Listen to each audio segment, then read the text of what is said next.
My name is Josh Fiddler. I am the executive chef at Moishe Steakhouse.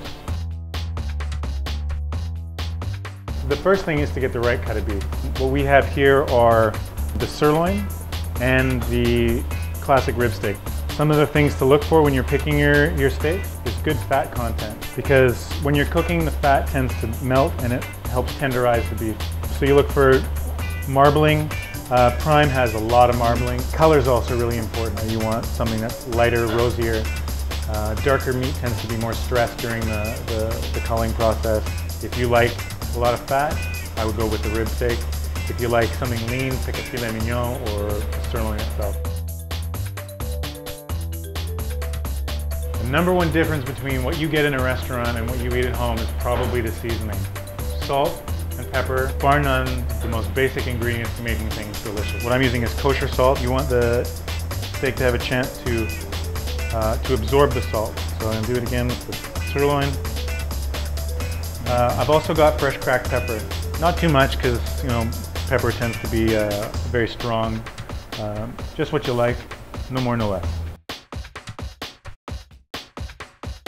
The third and final aspect of making the perfect steakhouse steak at home is your grill. You want to make sure your coals are good and hot. And the way to tell that is you see there's a little bit of smoke that's coming off of the charcoal naturally. It's almost wispy. If your steak is thick and you've got a couple different kinds of cuts like we have, the sirloin and the ribeye, start with the thicker cut obviously, because you want to give it more time to come up to the proper temperature. What we look for as we're grilling is that the steak itself starts to sweat, the salt comes through, and that's when you know when it's ready to turn.